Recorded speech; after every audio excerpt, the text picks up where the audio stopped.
বন্ধুরা, একটা গ্রামের মেয়ে যে কিনা সবার সাথে নিজের ইচ্ছায় শারীরিক সম্পর্ক করে, কিন্তু মেয়েটার সাথে শারীরিক সম্পর্ক করার পর গ্রামের মধ্যে একের পর এক খুন হচ্ছিল।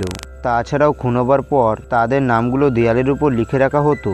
আর বন্ধুরা, মেয়েটা কেন সবার সাথে শারীরিক সম্পর্ক করে সেটা জানার জন্য ভিডিওটা শেষ পর্যন্ত দেখতে থাকো। মুভি শুরু হয় 1986 সালের ঘটনা দিয়ে, যেখানে আমরা রবি আর শাইলি নামে দুজন বন্ধুকে দেখতে পাই।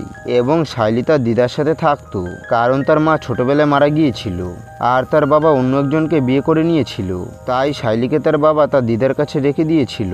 আর তার বাবা মাঝে মধ্যে শাইলি দিদার বাড়িতে আসতো, যাতে করে সে এখানকার সম্পত্তির ভাগ নিতে পারবে।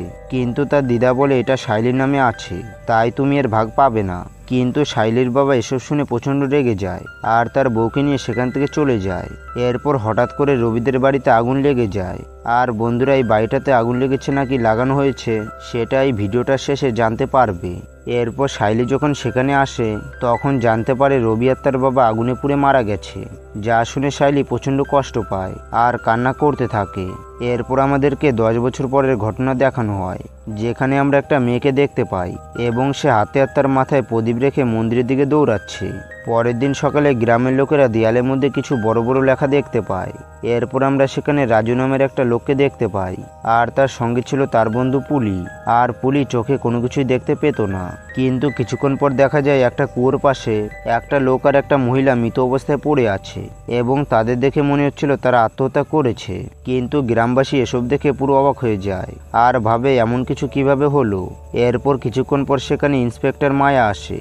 তখন গ্রামবাসীরা মায়াকে বলে জমিদার আমাদের মালিক, আর উনি যদি অনুমতি দেয় তাহলে তোমরা এই লাশ দুটোকে নিয়ে যেতে পারবে।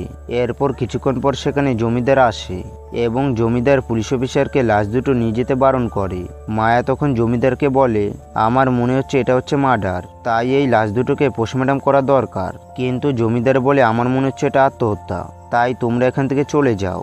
এরপর মায়া যখন গ্রামের দিকে আসছিল তখন কলাবাগানের ভিতর একজনকে মুখোশ পরে দাঁড়িয়ে থাকতে দেখে, কিন্তু সে গাড়িটা থামিয়ে সেখানে গেলে কাউকে দেখতে পায় না।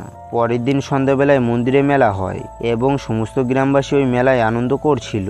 তখন আমরা সেখানে মুখোশ পরা এই ছেলেটাকে দেখতে পাই, আর সে একটা ঘরের সামনে একা একা ডান্স করছিল। পরের দিন আমরা আবারও দেয়ালে কিছু লেখা দেখতে পাই, যেখানে আরও দুজনের নাম লেখা ছিল যারা বিয়ে করার পরে অন্য কারোর সাথে রিলেশনে ছিল। কিছুক্ষণ পর দেখা যায় যাদের নাম দেয়ালে লেখা ছিল তারা গলায় দড়ি দিয়ে একটা গাছের সাথে ঝুলে আছে। মায়া তখন জমিদারকে বলে, এটা পরিষ্কার বোঝা যাচ্ছে এটা হচ্ছে একটা মার্ডার, কারণ একটা গ্রামে এতগুলো আত্মহত্যা কিছুতেই হতে পারে না। এরপর দেখা যায় মায়া অনেক চিন্তায় রয়েছে, কারণ সে ভাবছিল এইভাবে একের পর এক খুনগুলো কে করছে। পরের দিন গ্রামবাসীরা সিদ্ধান্ত নেয় তারা আজ থেকে গ্রাম পাহারা দেবে, আর কেউ যদি দেয়ালে কোনো কিছু লিখে রাখে তাহলে তাকে ধরবে। তাই রাতের বেলায় সবাই ঘোরাঘুরি করছিল। তখন তারা একটা ছেলেকে দেয়ালে কিছু একটা লিখতে দেখে। গ্রামবাসীরা যখন ছেলেটাকে ধরে তখন তারা দেখে এটা হচ্ছে শিবার ছোট ভাই। এবং এই রাতেই ডাক্তার যখন ক্ষেতের ভিতর দিয়ে বাড়ি যাচ্ছিল তখন সে কারো কান্নার আওয়াজ শুনতে পায়। তাই ডাক্তার যখন একটু সামনে যায় তখন সে একটা মেয়ের আত্মা দেখতে পায়, আর মেয়েটা তার দিকে একবার তাকিয়ে কুয়োর মধ্যে ঝাঁপ দেয়। যা দেখে ডাক্তার পুরো অবাক হয়ে যায়, কারণ মেয়েটা ছিল শাইলি, যাকে আমরা মুভি শুরুতে দেখেছিলাম। এরপর আমাদেরকে কিছু সময় আগের ঘটনা দেখানো হয়, যেখানে আমরা দেখতে পাই শাইলি অনেক বড় হয়ে গিয়েছে আর শাইলিকে দেখতে অনেক সুন্দর ছিল। তাই সে রাস্তা দিয়ে গেলে গ্রামের ছেলেরা তার দিকে তাকিয়ে থাকতো। এমনকি শাইলির স্কুলের একজন টিচার তাকে অনেক পছন্দ করত এবং একটা সময় শাইলিও তাকে ভালোবেসে ফেলেছিল। এমনকি তারা দুজন একে অপরের সাথে শারীরিক সম্পর্ক করেছিল। কিন্তু কিছুদিন পর শাইলি কলেজে গিয়ে জানতে পারে ওই টিচার অন্য একটা মেয়েকে বিয়ে করে নিয়েছে, যা দেখে শাইলি মনে মনে অনেক কষ্ট পায়। সেই জন্য সে টিচারের সাথে কথা বলতে যায়, কিন্তু টিচার তাকে বলে, তুমি কি পাগল নাকি যে আমি তোমাকে বিয়ে করব? এইসব বলে সে শাইলিকে সেখান থেকে চলে যেতে বলে।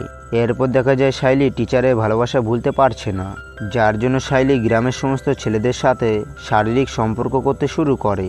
কিন্তু ধীরে ধীরে গ্রামের লোকেরা শাইলির ব্যাপারে সবকিছু জেনে যায়। তাই গ্রামবাসীরা জমিদারের কাছে গিয়ে শাইলির ব্যাপারে অভিযোগ করে। জমিদার এসব শুনে ঠিক করে শাইলিকে গ্রাম থেকে তাড়িয়ে দেবে। সেই জন্য পরের দিন গ্রামের লোকেরা শাইলির বাড়িতে যায় এবং তাকে প্রচণ্ড মারধর করে গ্রাম থেকে তাড়িয়ে দেয়। সাইলি তখন এত অপমান সহ্য না করতে পেরে কুয়োর মধ্যে ঝাঁপ দিয়ে আত্মহত্যা করে নেয়। এরপর আবারও সিন চেঞ্জ হয়, যেখানে আমরা মায়াকে দেখতে পাই আর সে শিবার ভাইয়ের কাছে জিজ্ঞাসাবাদ করছে। এরপর আবারও রাতের বেলায় গ্রামবাসীরা পাহারা দিচ্ছিল, তখন দেখা যায় সেই মেয়েটা আবারও এসেছে এবং মেয়েটা দুই হাতে প্রদীপ নিয়ে দৌড়াচ্ছিল। কিন্তু তাকে গ্রামের একজন বয়স্ক লোক দেখে ফেলে। বয়স্ক লোকটা মেয়েটার কাছে আসলে তাকে মা কালী রূপে দেখতে পায়, যা দেখে লোকটা ভয়ে সেখান থেকে দৌড়ে পালায় আর গ্রামবাসীদের কাছে গিয়ে বলে, আমি মা কালীকে দেখেছি।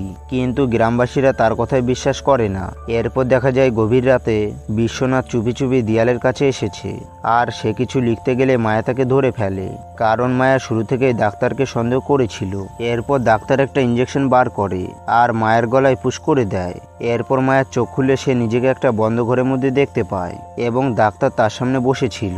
মায়া তখন ডাক্তারকে বলে, আমি তোমাকে ছাড়বো না, কিন্তু ডাক্তার বলে, আগে তুমি সত্যিটা জানো, তারপর না হয় আমার সাথে যা ইচ্ছে তাই করো। ডাক্তার তখন বলে, আমি একদিন জঙ্গলের রাস্তা দিয়ে যাবার সময় সাইলিকে অনেক খারাপ অবস্থায় পড়ে থাকতে দেখি এবং তার রক্ত পরীক্ষা করে আমি জানতে পারি সাইলি একটা গোপন রোগে আক্রান্ত এবং এটা এমন একটা রোগ যাতে করে একজন মহিলার যৌন চাহিদা অনেক বাড়িয়ে দেয়। এই জন্য সাইলি গ্রামের লোকেদের সাথে শারীরিক সম্পর্ক করত আর এটা এমন একটা রোগ ছিল যেটা সহজে ঠিক করা যায় না। ডাক্তার আরও বলে, সাইলি একদিন যৌন চাহিদার জন্য পাগল হয়ে যাচ্ছিল, তাই তার ছোটবেলার বন্ধু রবি সেখানে আসে এবং তাকে জীবিত দেখতে পেয়ে সাইলি অনেক খুশি হয়ে যায়, কারণ সে বিশ্বাস করতে পারছিল না রবি এখনো বেঁচে আছে। রবি তখন বলে, আমি আমার বাবাকে সাইলির সাথে খারাপ কাজ করতে দেখে নিয়েছিলাম, সেই জন্য আমি আমার বাবাকে মেরে ফেলে বাড়িতে আগুন লাগিয়ে দিয়েছিলাম, যাতে করে গ্রামবাসীরা মনে করবে আগুনে পুড়ে রবিও মারা গেছে। কিন্তু তখন থেকে রবি ছায়ার মতন করে সাইলির পিছন পিছন থাকতো আর রবি একটা দেবীর মুখোশ বানিয়েছিল এবং মুখোশটা পরে রবি সবার সামনে যেত, যার জন্য কেউ তাকে চিনতে পারতো না। সাইলি তখন রবিকে ফিরে পেয়ে অনেক খুশি ছিল, এমনকি তারা দুজন বিয়ে করার কথাও ভেবেছিল। এরপর হঠাৎ একদিন রবি জানতে পারে সাইলি আত্মহত্যা করেছে, কিন্তু রবি তাকে দেখে বুঝতে পারে কেউ তাকে খুন করেছে আর ওই খুনটা 6 জন মিলে করেছিল, যাদের মধ্যে 4 জনকে রবি মেরে ফেলেছে। মায়া তখন ডাক্তারকে জিজ্ঞাসা করে বাকি 2 জন কারা। ডাক্তার বলে শিবা আর জমিদারের বউ রাজেশ্বরী এবং তারা অবৈধ সম্পর্কে আছে। এরপর ডাক্তার সাইলিকে খুন করার ঘটনাটা মায়াকে বলে।